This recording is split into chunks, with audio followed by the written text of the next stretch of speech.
In your 12 mandatory years of schooling, you probably didn't get a class on how to be an adult, how to manage your finances, how to be financially literate.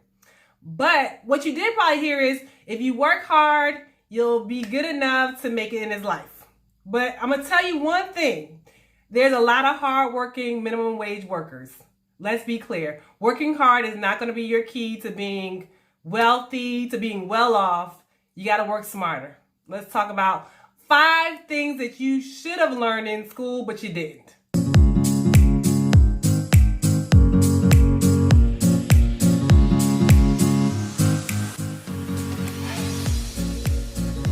Okay, so if you're new to this channel, you know we have a whole playlist of personal finance. So check that out if you haven't already checked out the personal finance playlist.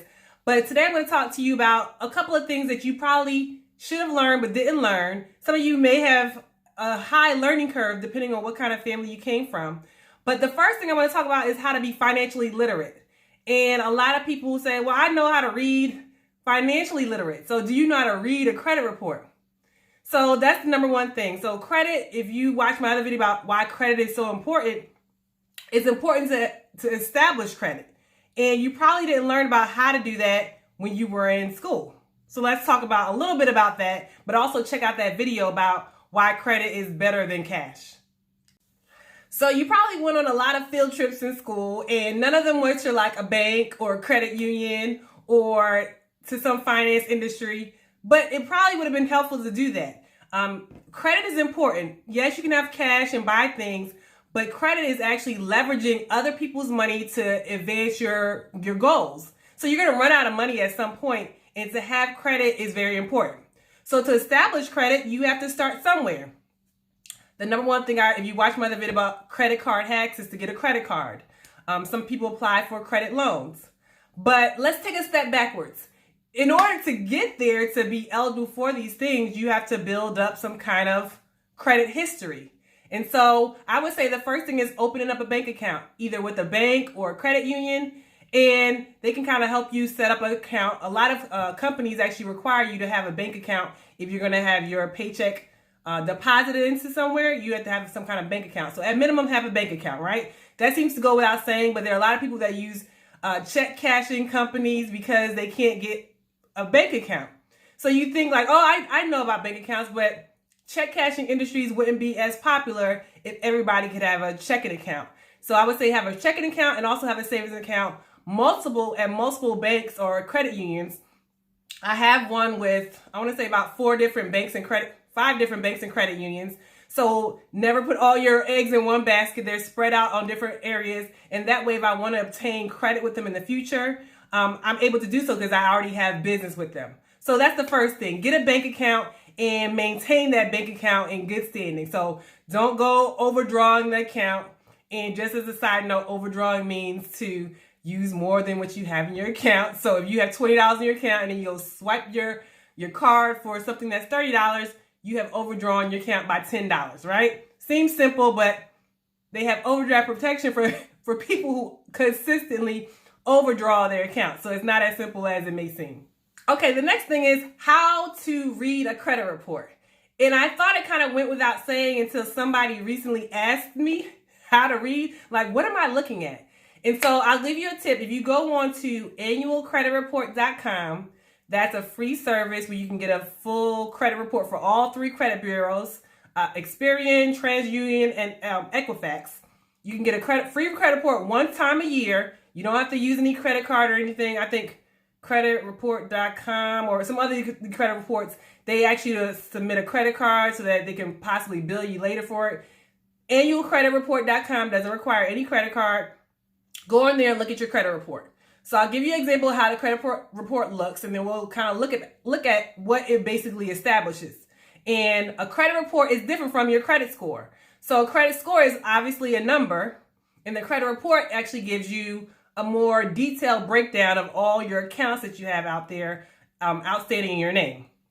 So on a credit report, it starts with your name, your most recent address, identifying information, and then it lists all your satisfactory accounts, any accounts that you've had open or closed, since you kind of established credit, since you've been an adult, or some of you guys who had stuff in your name before you were adult, that'll be on there too. But so you'll have a credit report and you'll list all the satisfactory accounts.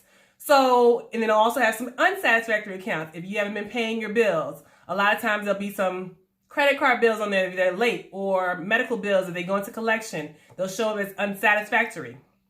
So what does this all mean? Like, what is the point of having a credit report? A credit report is a determining factor that potential creditors will look at to determine whether you're creditworthy, to decide whether they want to lend you money in the future. So let's say you want to go apply for a mortgage.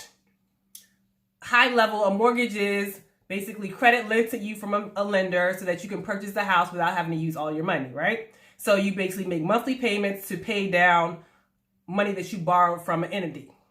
So what a mortgage lender will look at is your credit report to see whether you're credit worthy. Have you done a good job at maintaining the bills that you have acquired in your name? And so they'll look at your accounts and say how many are satisfactory, how many are unsatisfactory.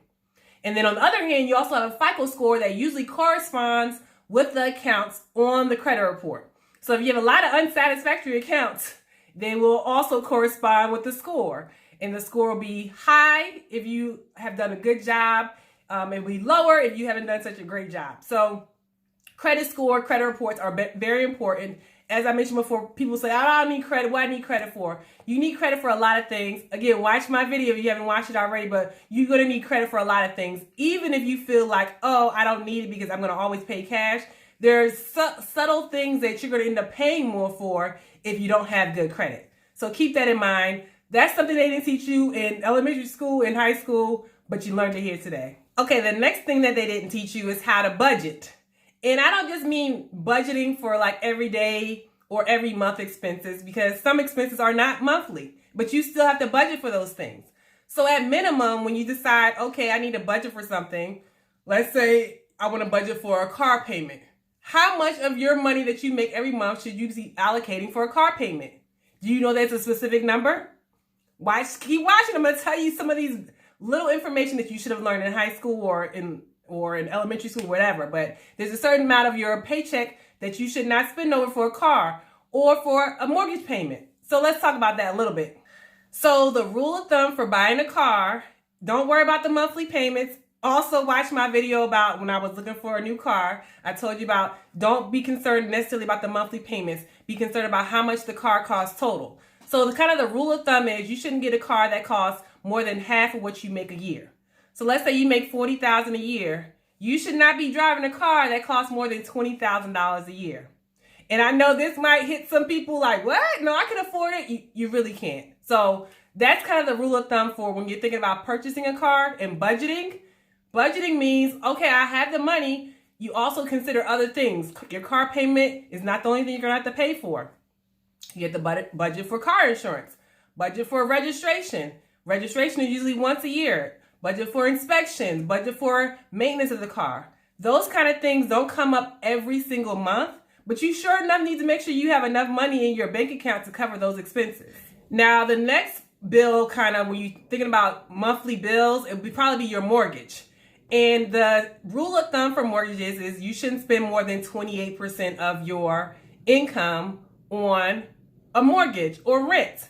So usually typical people spend between 28 and 33% of their income on their rental or mortgage payments. So keep in mind, it's only one. So let's say you think of a pie chart. You have 100%.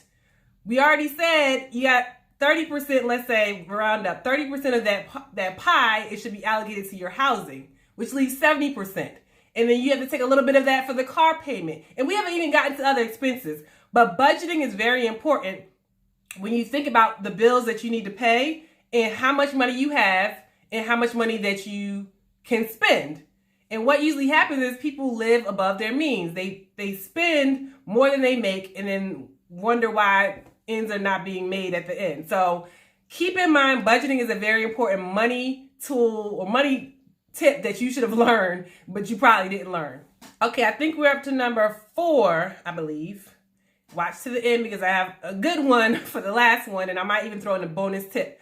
But so number 4, I believe, will be actually considering other streams of income other than what you make in your regular employment.